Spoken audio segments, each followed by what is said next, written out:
No, that's the first time.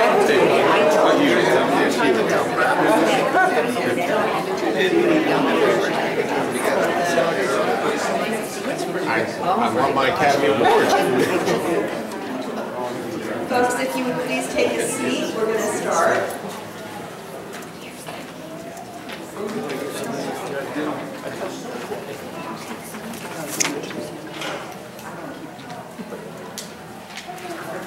We're so glad that you were able to stay for the meeting today. We're going to open in a word of prayer. Lord, we do thank you for the bottom of our hearts that your love never gives up on us. It never fails us. It never gave up on David, and it never gives up on any of us. We thank you that you brought us together. We thank you that through your grace we're a community that loves you and wants to serve you. Be with us, be present with us. Bless our time together. In Jesus' name, amen.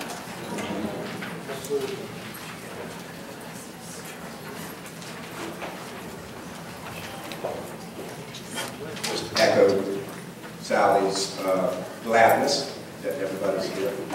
Thanks for taking the time. I have a distinct pleasure right now. I get to recognize and ask to come up and be recognized by you some folks who have done everything required of them to become covenant missionaries of grace. There is studying to be done. There's an interview with the pastor. And when I did it, that was the nervous part for me. I had to talk to the pastor and be talked to by him. I'm very, very happy to do this morning. What happens now, these folks, as I say, have done all the preparation, and now there's a 30-day period during which anyone here who might have questions or concerns around any of these folks being the covenant missionaries can bring those to the fore. But let me, I didn't see Christy here today. Christy Clifford, if you are here, please come forward. Joey Johnson, oh, there you are. Matt Ercolano, I know he's here today somewhere. Where are you, Matt? He had to go. Oh, no. And Mike Aaron. This is so cool. More and more people are making this decision, and it's a great one, and we are so glad. Anybody who knows these guys or who just wants to come forward and pray with me over them and bless them as they begin this journey as a covenant missionary here at Grace, please join us.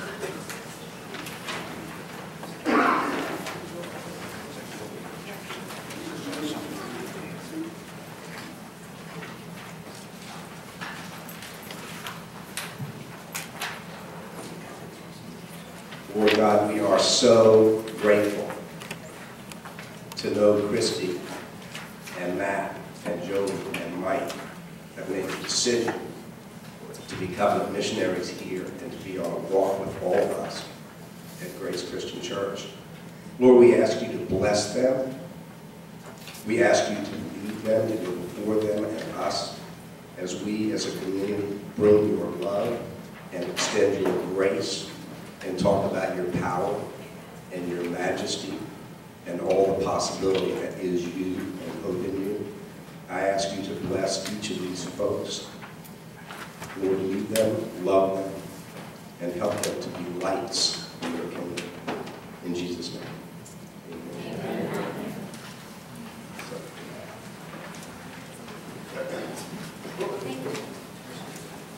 Thank you.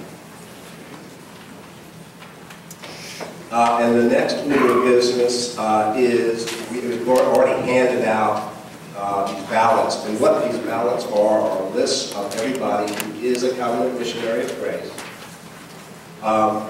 We will go into our elder nomination process in the summer. Part of that process is to nominate people who are covenant missionaries to be elders This ballot is to select, I think it's is it three people, Vincent? 3 people who will be members of the team, along with 3 elders, who would interview those who are nominated.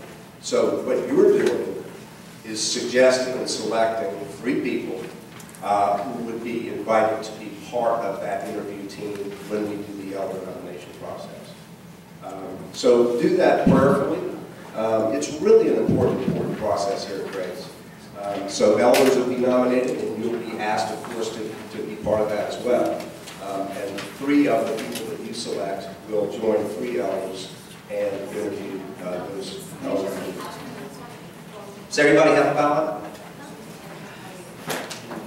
Got some more right there.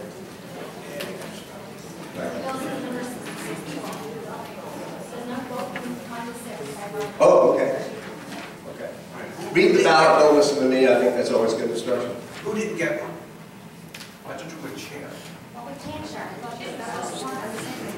One for one.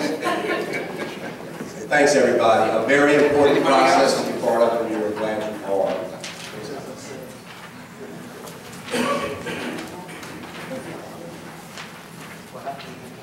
I want to introduce to you also some people who comprise our church council.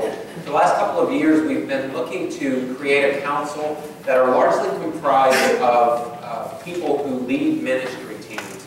And we wanted to gather together these folks and meet on a bi-monthly basis so that we could get, a lot of times what happens in ministry here is that we're sort of moving along parallel lines, but we're not in sync with one another. And the idea was that if we could gather together the leaders of the major ministries in this area and come together, that there would be a lot more cohesion and synthesis between what it is that we're trying to do. So that then as a church, as we are engaged, the ministry teams and leaders, then that can be passed out to the people that they are overseeing. So we started doing that. Our council was selected by the elders, and we have met 3 times, and I just want to introduce to you who those people are. The hope is that as the council starts to function in the way that we envision, is that the elders will be able to spend a lot more time on more of the vision and direction, more of the macro elements, and the council will be more involved with the micro, kind of the hands-on, the day-to-day stuff that goes on here at Grace. So some of the folks who are on the council are here, and if you are, you want to come forward if you would stand, just so that people could know who you are. In the area of our children and family life ministries is Bonnie Jarosky. Bonnie is in right now with 5th graders and under in Kidmo, so she's helping out there. In our congregational and community care, Carol Hugler. Carol is not here today. Frontline, which is our greeters and ushers and the people that you see when you're first coming to Grace, is Sandy Crittenden. She's in the back if she would stand. Hospitality is Chris Wyckoff. Michael and Joy Keenan oversee this area of ministry, but she is kind of a liaison who, on their behalf, meets with the council. Local and global ministries, Larissa J.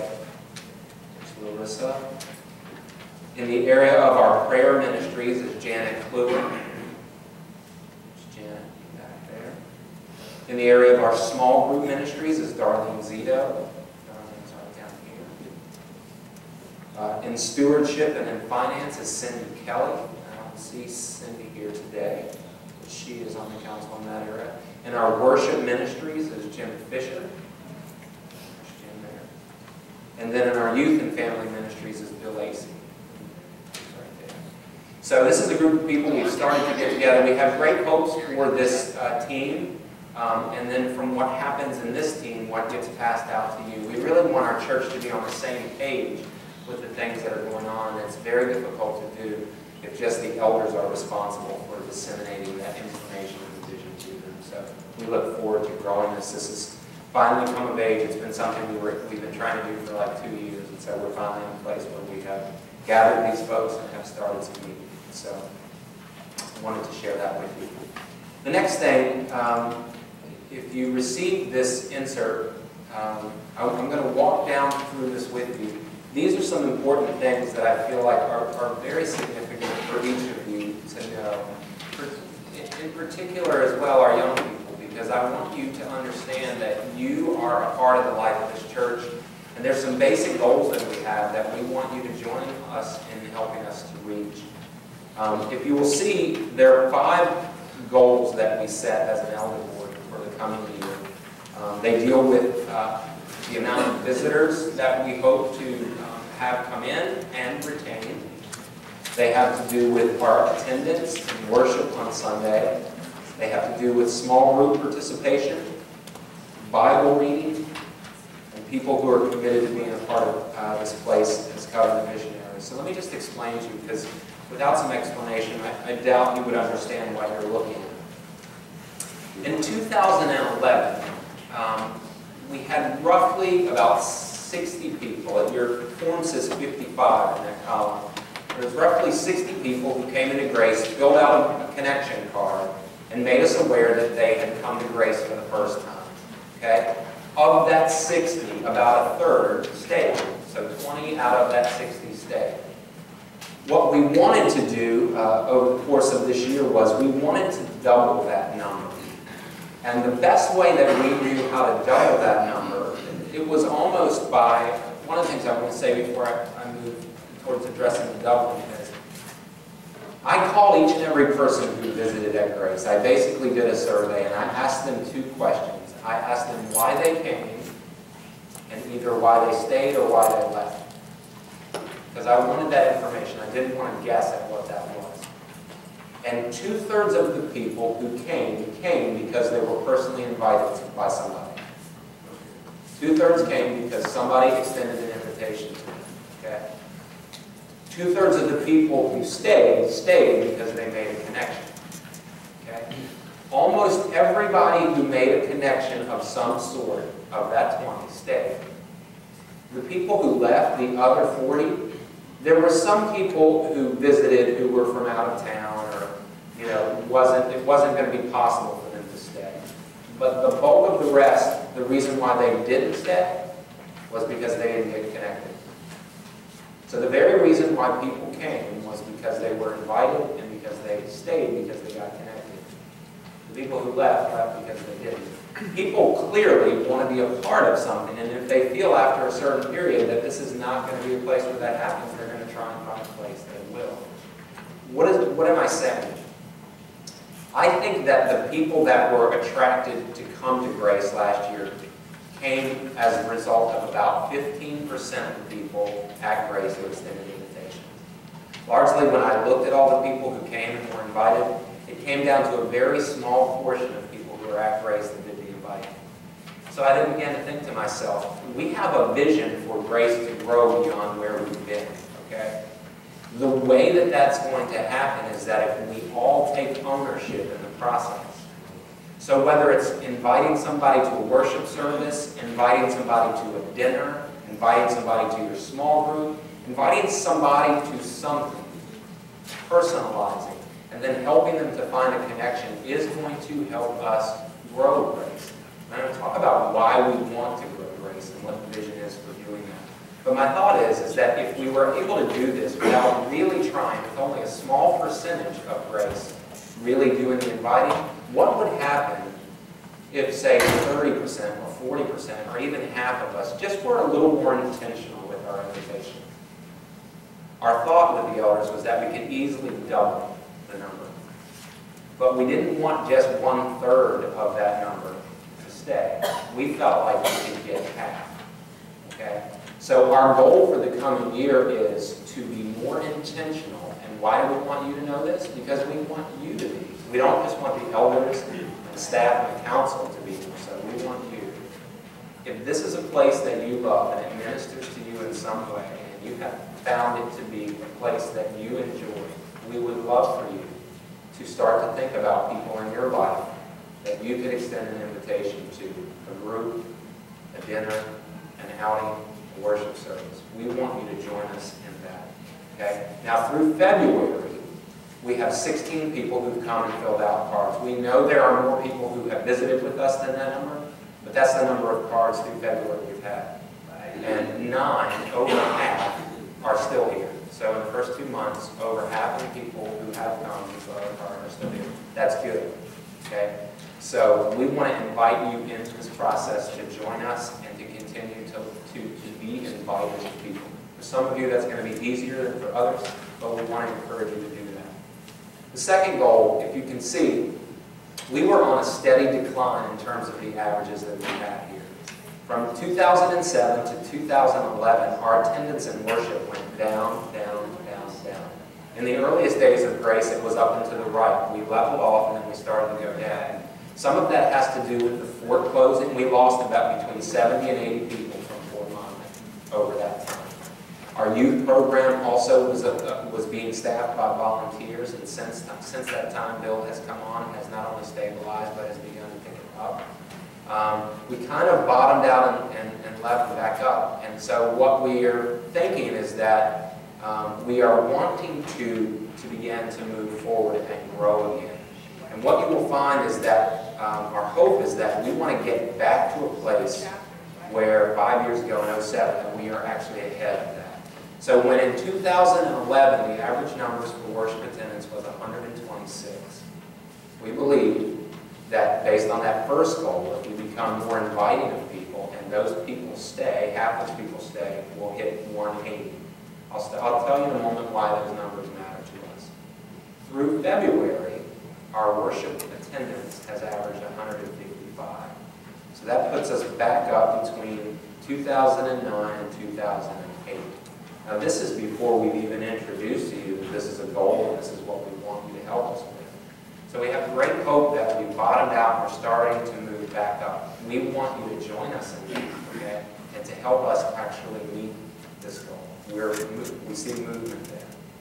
In our small groups, our goal for the year was to have between 12 and 15 groups and between 55 and 60% of our people engaged. As you know, we're all doing a story from the youngest to the oldest of us.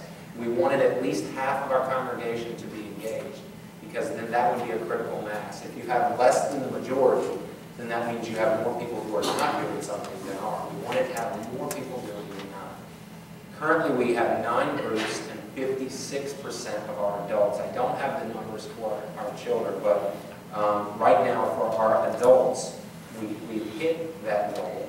We want to continue to build on that and continue to invite, because this story is going to take us. We're going to move into June and finish the Old Testament. We're going to take a summer break and we're going to do the New Testament in the fall. But we want to continue to invite. I have been personally, and I know there are others, who have continued to invite people even though we're 10, 11 weeks in. It's not too late for people to become a part of a small group.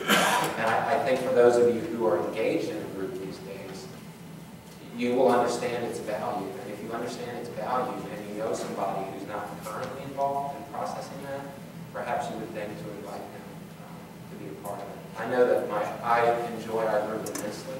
On Thursday night, it's been a great benefit to me.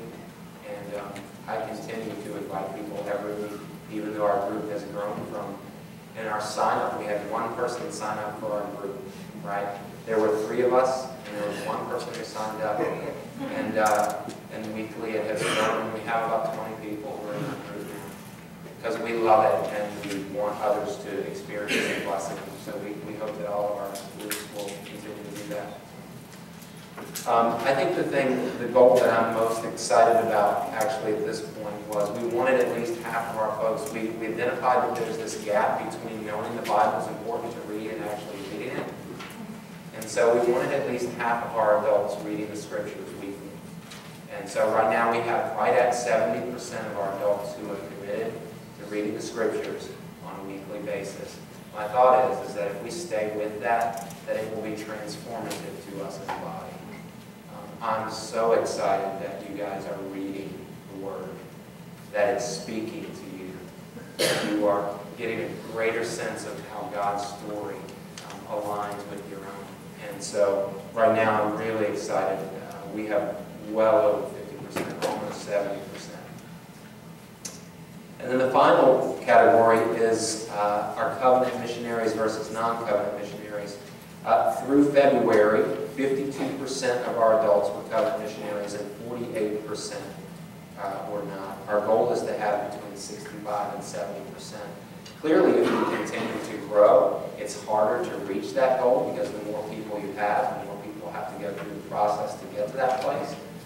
But our hope is that this church will be a place that you will want to be a part of, and you will want to invite others in. In the last year, I started becoming very much more intentional with inviting the people at this church to take a step forward, to make a commitment. There are people who've been here for years and years, and previously I have just pretty much allowed you at your own pace to make your decisions. But I have stepped up my desire to see you more engaged. And so what I've done is I've just become more intentional about why it is important for you to take that step. The truth of the matter is we can't count on attenders and visitors to help us accomplish our mission. We want you all in. We believe in this place, and many of you do too. But we want you continuing to grow. And when we make that covenant, it is a significant commitment.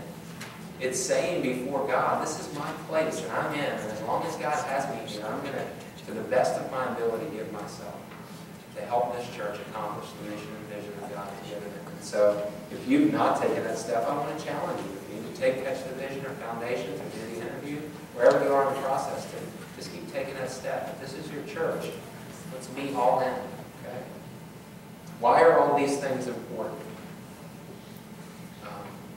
Many years back, we had a three-phase plan that was in accordance with the vision of what we believed Grace was to be about. We were never to be a mega church. We didn't want to grow and become this 1,000-person church. It wasn't really the heart of what we were about. We occupy about 6.5 or 7 acres of space, and we wanted to maximize our space, and then from that place, birth out communities of grace. Places in the community that would be ministering to people. It might be other churches, but it might be other organizations like Aslan that exist in the community, like issues, like ministries that deal with things like poverty and hunger that genuinely like a Pioneer and Parkland. As much as you could look out and see around you the need in the community, we wanted to create a place where the people from here would get a vision for what God wanted to do, and from here we would birth out these multiple communities of grace, touching and changing people's lives, because we know that far more people exist outside the walls of this building than do in this building.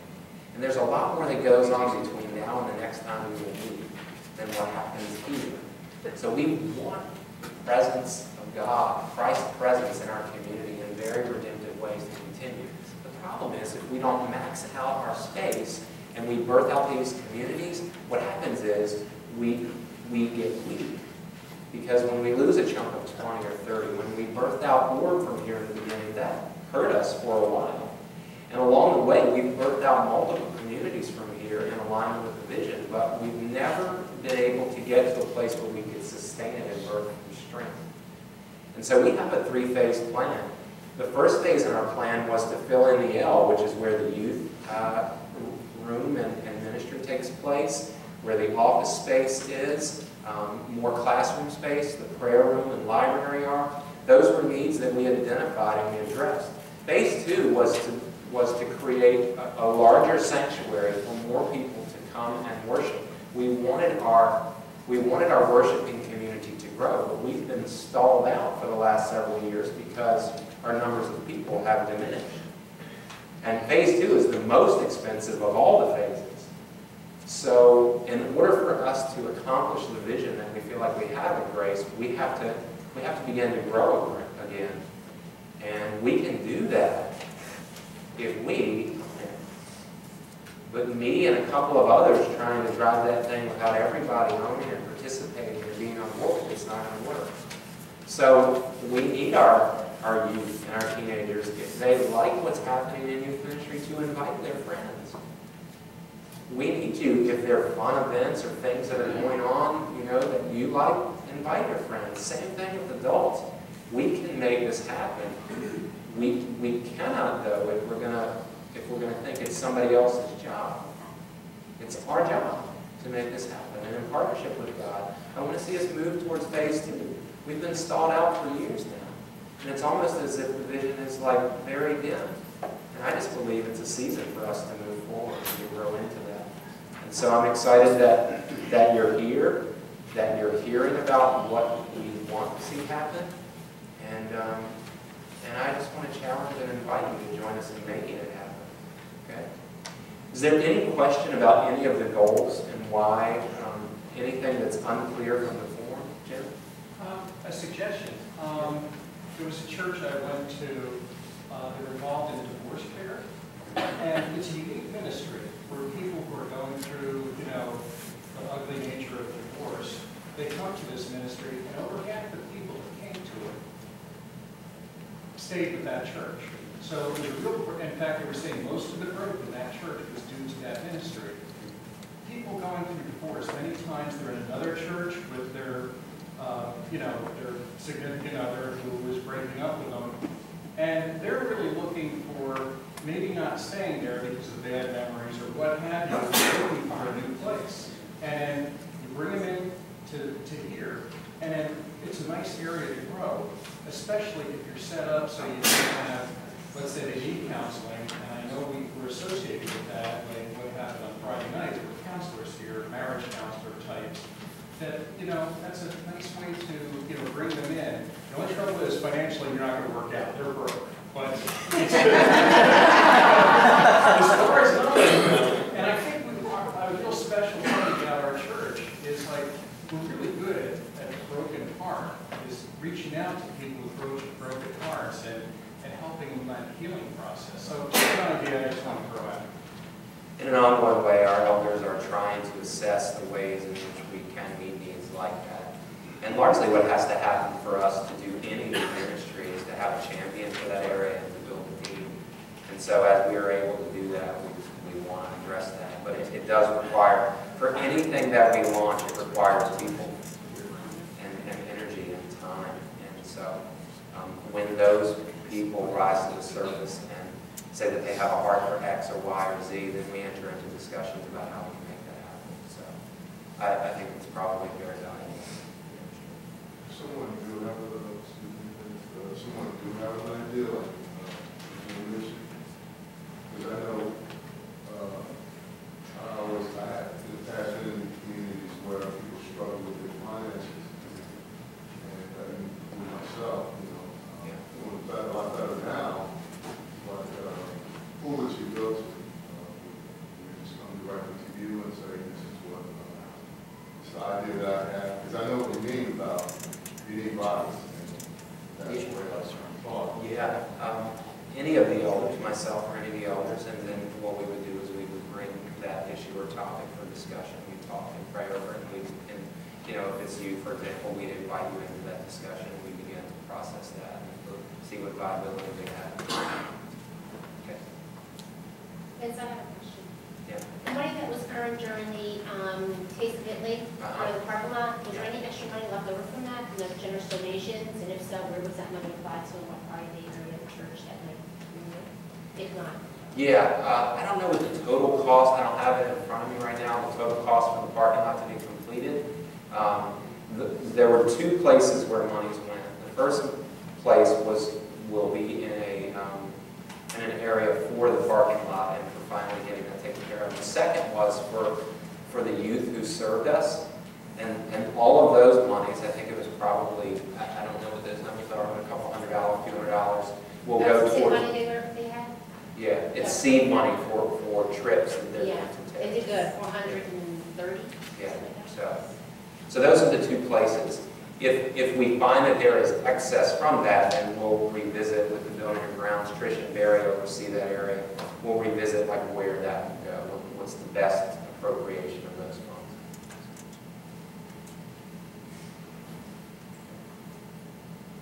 Anybody else? It might be good to say that that money hasn't been spent yet, so we don't know if there is any excess at all. Right.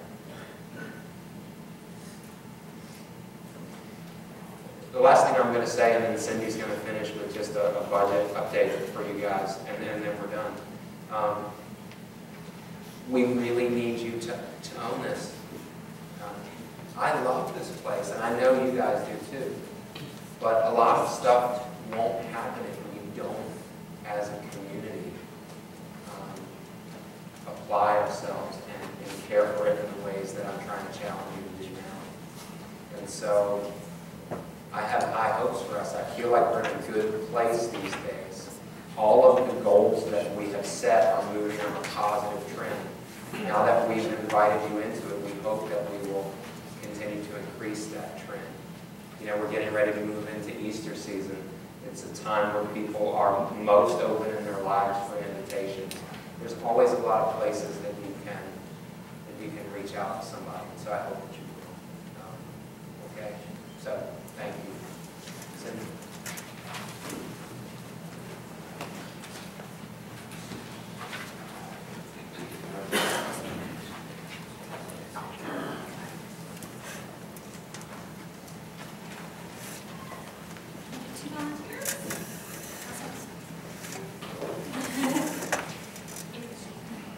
I only made 50 copies of this, so if you need to share.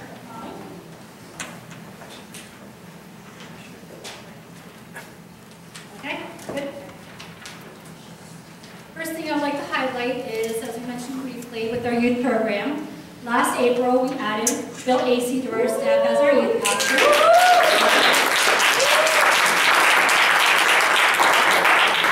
Now, when we made the decision to add Bill as our youth pastor, one of the questions that came up was, how are we going to pay for him?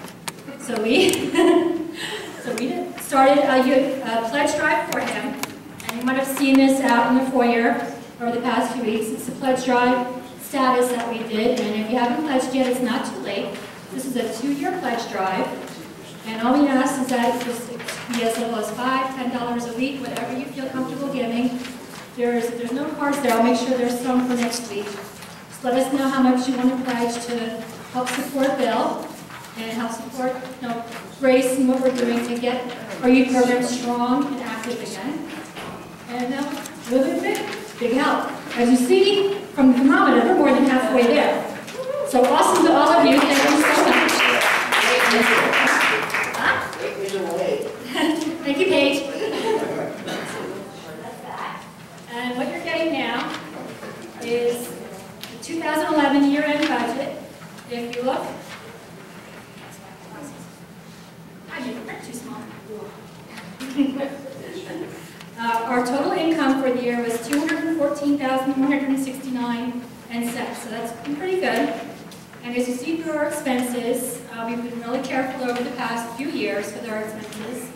But we did end up in a negative of about $17,000, which the great church does have reserves, so we're using our reserves to cover that, and we're starting off 2012 fresh. So we're starting off at ground zero. And as you see by the second handout, right now we're just negative $3,000, but year's young. I just want to encourage all of you, if you haven't been giving regularly, please consider giving regularly. The more we get, the more we can give out back to you guys, to the community, to the church as a whole. So I want to thank you.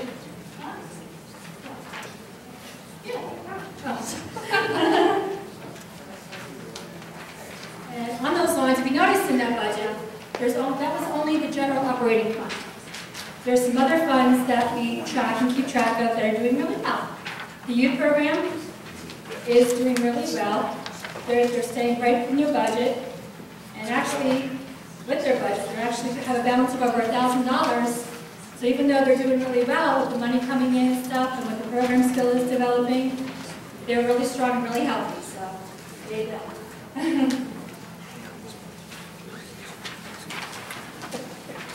And the other program that wasn't in there is the children's program that Bonnie runs.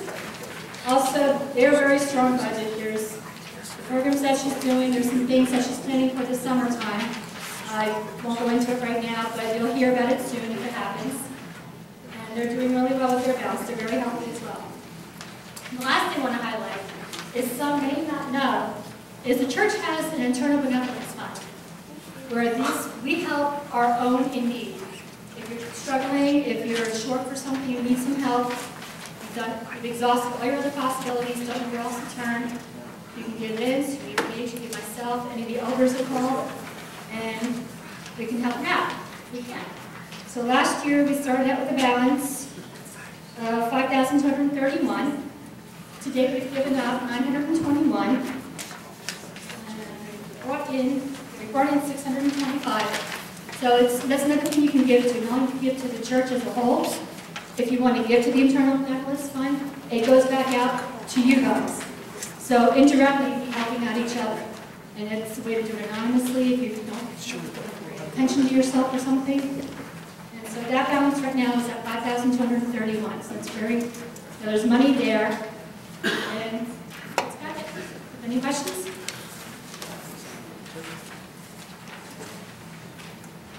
Thanks. Yeah.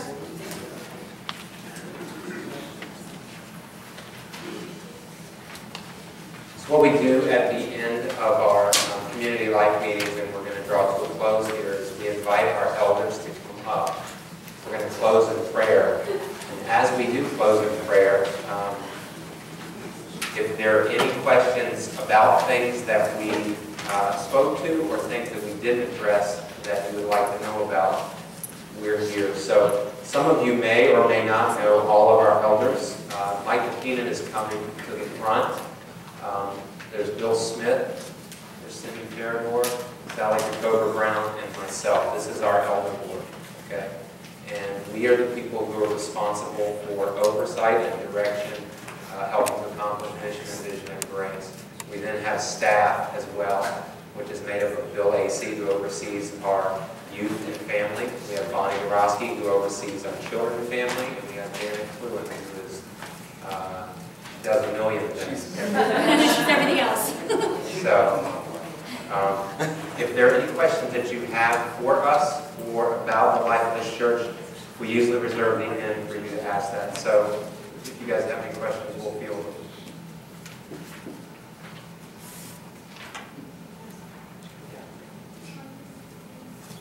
The ballot.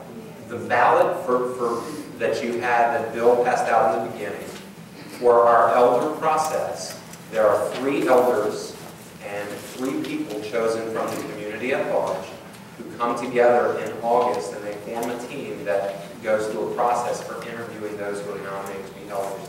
What that ballot is for is you're going to write down the names of 6 people, like number 1 being your first choice, 2, 3. We're going to take all of that input, and the top 3 people are going to be on that team.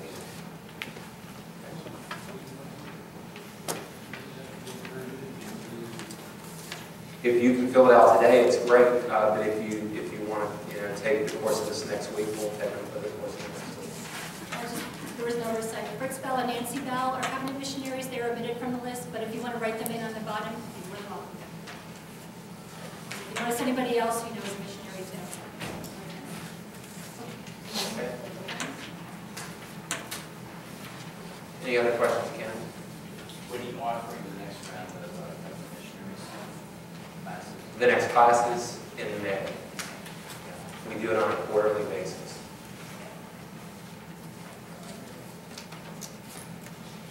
Thank you guys very much for showing up. It's very, very important that you hear this information, so we appreciate it.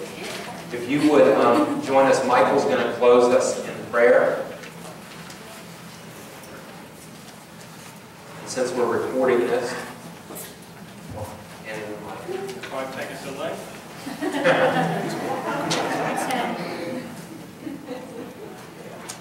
Lord, strengthen us for the journey and lead us in the paths of mercy and justice. Teach us each the work that you created for us and empower us to cooperate, to be co-conspirators with you in your dream and not impediments to your work. Thank you for the day. Amen. Amen. God bless you.